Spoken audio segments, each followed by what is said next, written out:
Okay, so in this lecture, I want to talk about wavelet shrinkage as a way of smoothing or doing non-parametric regression. So that's essentially talking about this bullet here.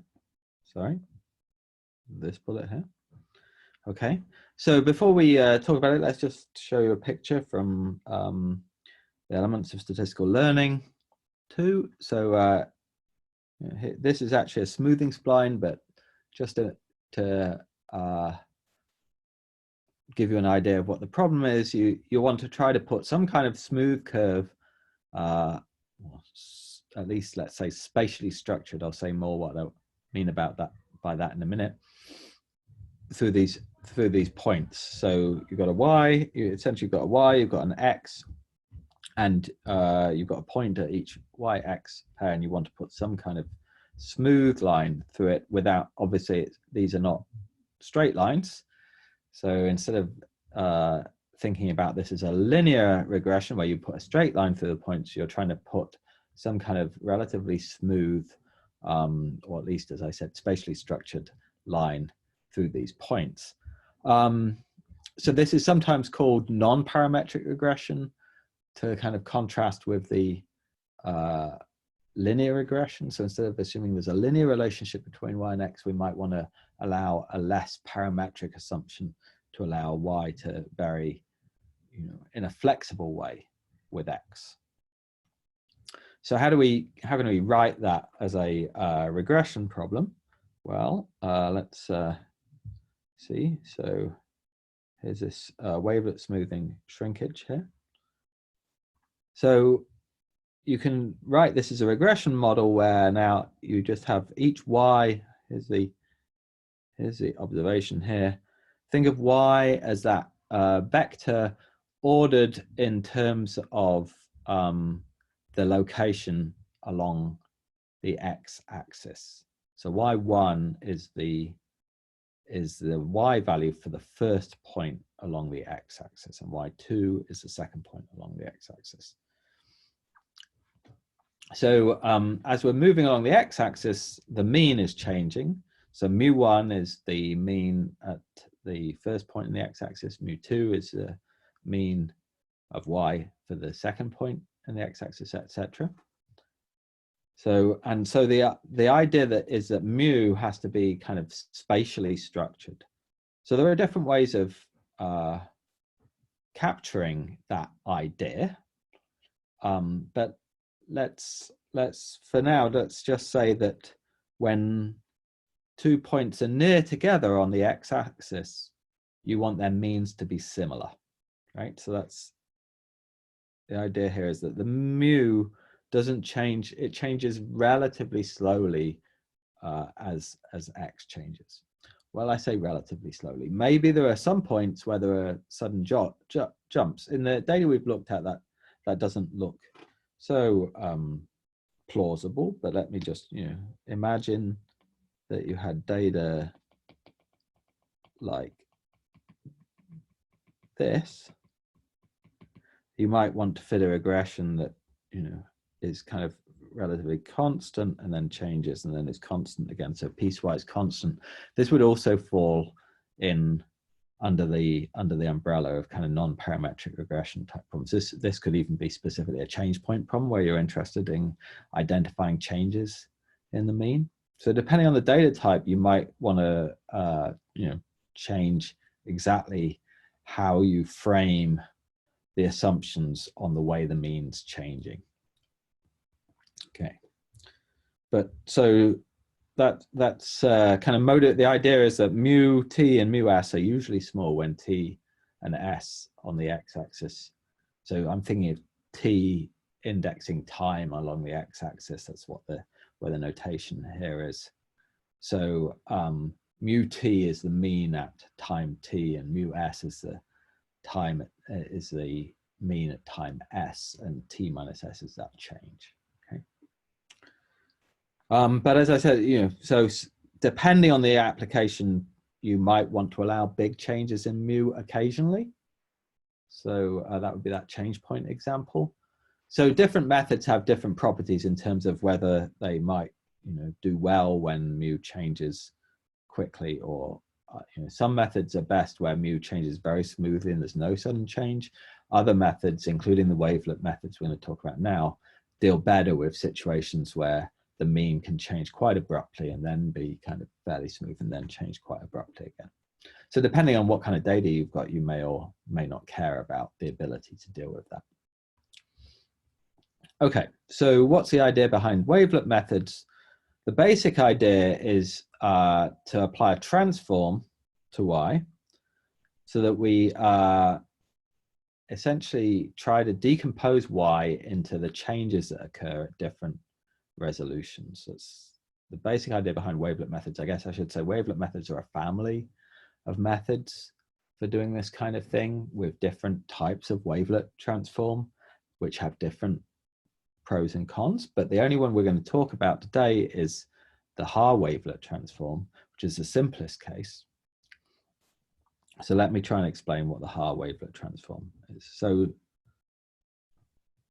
just to make things super simple, let's suppose we only had 8 data points. Of course, we would never, probably seldom, smooth 8 data points, but just to illustrate the idea of the transform, let's just take 8 data points. So y1 to y8. So you can think of what would be if you had to put a constant signal through constant mean through those y's. What would you use? Well, you would probably just use the mean of the y's. So you can think of the mean of the y's, or the sum, if we forget about the normalization for a minute, because the transforms, I guess that's a detail we're not going to need to worry about a lot of the time. Just think of the sum of the y's as kind of like a summary of, one number summary of what the y's look like, the mean of the y's. So now if we start thinking about how y's are changing, what's the next number we might look at? Well, one way of doing it would be to say, well, let's ask what's the difference in the mean, or the sum, between the first half of the signal, y1 to y4, and the second half of the signal. Okay, so that number kind of tells you in one number how much things are changing between the first half of the sequence and the second half of the sequence. It's kind of a very simple measure of the trend. Okay, it's not the only measure of the trend, but it's a very simple measure of the trend, and it's the one that's going to come up in the Haar transform. So think of that next number, so we're going to take given a set of y's, I'm going to tell you what their mean is. I'm going to tell you what the difference is between the first 4 numbers and the second 4 numbers. Well, we might want to look at higher resolution changes than that. So the natural next idea is, what about we could look at the difference between the first 2 numbers and the second 2 numbers. That's y1 plus y2 minus, and y3 minus y4, sorry. And we could also look at the difference between y5 plus y6 and y7 plus y8. Right? So that tells us how quickly y changes in the first quarter, or how quickly it changes over the first half of the sequence, in this case, in the second half of the sequence. And taking this to the next level, we could also look at how the difference between y1 and y2, the difference between y3 and y4, y5 and y6, and y7 and y8. So what you can maybe see here is that there's this hierarchy of looking at changes at different resolutions. And that's a key feature of the idea behind wavelet transforms, is it's basically looking at changes in a signal at different resolutions and at different locations. So think of this as the highest resolution at 4 different quotes locations. Yeah, and this is the second highest resolution at 2 different quotes locations. Okay, and just to note that these 8 numbers, we've now got 8 numbers. We've got the sum, that's this. We've got this difference. We've got these 2 differences here, and these 4 differences here. So there are 4, 5, 6, 7, 8 numbers there if you add them all up, which is the same as the number of numbers we started with, y1 to y8. So in fact, these 8 numbers are contain exactly the same information as the original 8 numbers. In other words, this is a one-to-one transform. If I tell you what all these differences are and what the overall mean is, so you can work out what the original y's were and vice versa. So at this point, the Haar transform of y is a kind of a one-to-one transform, it's a lossless transform. Okay, and each of these differences are called, well, at least after appropriate normalization, is called a wavelet coefficient. Okay, so what are the key properties? So, well, I can write this, you know, I can write these wavelet coefficients as in terms of matrix notations as a W times Y. Okay, so just think of the first row of W will just be I guess all ones, because that's going to compute the sum. That's this one. And the next row of W will have, you know, I guess, you know, I can write it out. Okay, so, you know, the first one is going to be this. The next row of W might be 1, 1, 1, 1, minus 1, minus 1, minus 1, minus 1. And there are normalizations that I'm not worrying about here to make these all have unit length, but you know, the idea, so just to, this is the next one that takes it, and there was another one here. I won't do them all, but so W like that, if you write, you can write the wavelet transform of Y as W times Y, where this is W here. And if you normalize it appropriately, you'll get W transposes is the identity matrix. W is an orthogonal matrix. So, okay, so W transpose is identity for some W.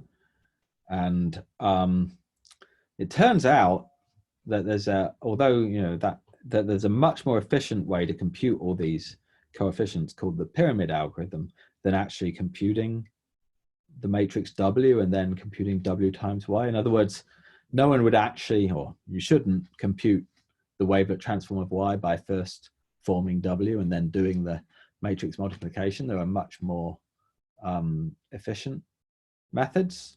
But just for the algebra, it's convenient still to think of the wavelet transform as corresponding, it's equivalent to multiplying by a matrix W. Okay, and there's some more details about wavelet transforms in the SL. And then this last property is really key, that if Y is smooth or spatially structured, then WY is sparse. So what the point here, when I say sparse, maybe I should be a bit more careful, but means most, when I say sparse here, I really mean most entries small, let's say, not necessarily identically zero. Okay, so why is it that if Y is spatially structured in the sense that we said before that that WY will be sparse or have most entries small? Well, look, these are all kind of changes. All these entries here are changes in Y. So if things are spatially structured, most of these change. If Y doesn't change very much from in you know, a small region, then these differences will tend to be small. Right? Of course, it could be that over a large region, Y changes more. So some of these, you know, these higher resolution numbers could be smaller than the lower resolution ones, right? But still, the basic idea is that if Y isn't changing very much, a lot of these coefficients are going to be very small. Okay. So now that's the idea of what a Haar transform is. Let's go back to how we're going to use this in practice.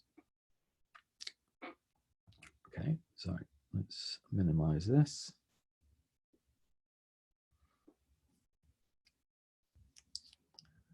Okay, and so let's go back to our non-parametric regression. So if we write the regression as Y equals mu plus E, where mu is, you know, Y are the data, mu is the parameter we want to estimate, and we want to assume that mu is spatially structured actually, and E is an error term. we could pre-multiply by the w. In other words, we do a wavelet transform. We find that the wavelet transform of y is equal to the wavelet transform of mu plus the wavelet transform of the error term. And because of the w transpose equals the identity, the error term still is independent. It still is sigma squared I. Sorry, has, you know, there's still the errors are. If we write WE as E tilde here, the errors are independent still. And mu tilde now is W mu, and for reasons if we want to assume that mu is kind of spatially structured, then mu tilde is going to be sparse. And so if you look at this, in fact, this is just the normal means problem, right? This is essentially the you know, you've got a y tilde, which is normal with mean mu tilde and plus some error, right? So that's the normal means problem, and they're independent because of this bit, and the mu tildes are kind of sparse, or at least many entries near zero. So the basic idea here is that we can take the wavelet transform of y to compute y tilde, and then do shrinkage, say empirical Bayes shrinkage using the normal means type ideas to get an estimate for the shrunken estimates for the mu's. To take account of the fact that the mu's, or actually, sorry, the mu tildes, right? Not the mu's, the mu tildes are the sparse setting. And then, so then you can get an estimate for mu tilde, and then having got an estimate for mu tilde, you back transform, because the wavelet transform is 1-to-1, you can back transform to get an estimate of mu. And a detail here, there's a couple of details actually. One detail is that it's only the, you know, the top, only the differences are going to be sparse. The sum, which was the first number we computed, that's probably not going to be sparse, right? So we probably wouldn't shrink that. That's a bit like the intercept in the, is like the intercept in a regression. You don't usually shrink the intercept, you only shrink the coefficients of the predictors that are not the intercept.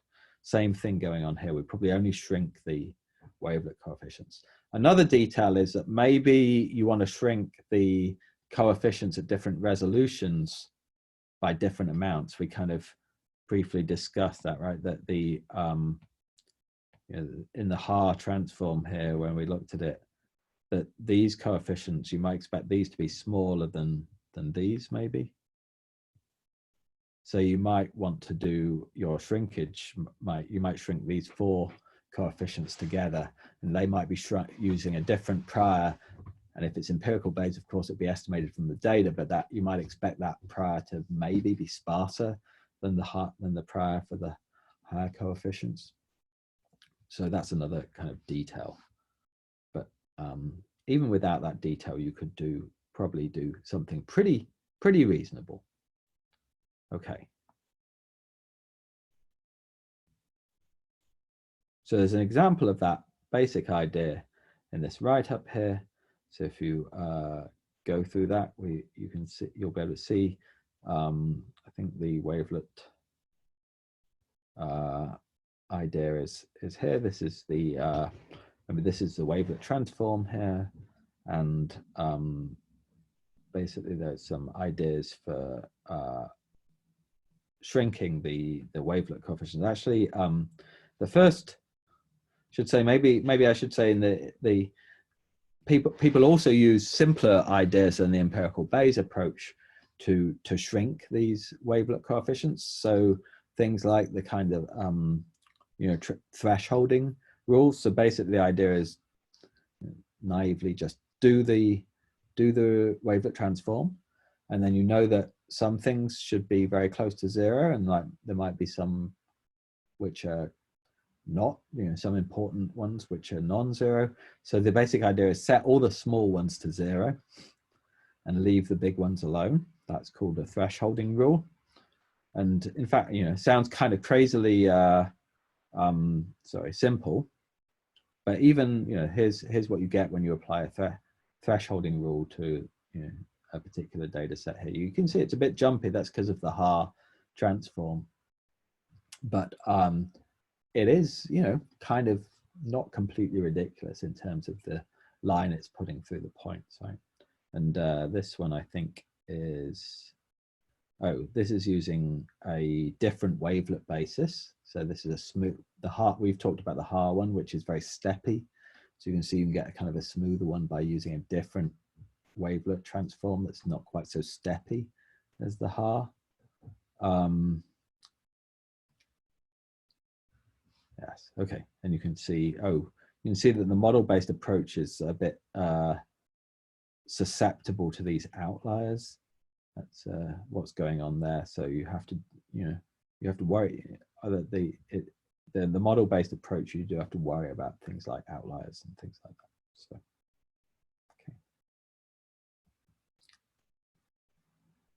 okay, so take a look at that.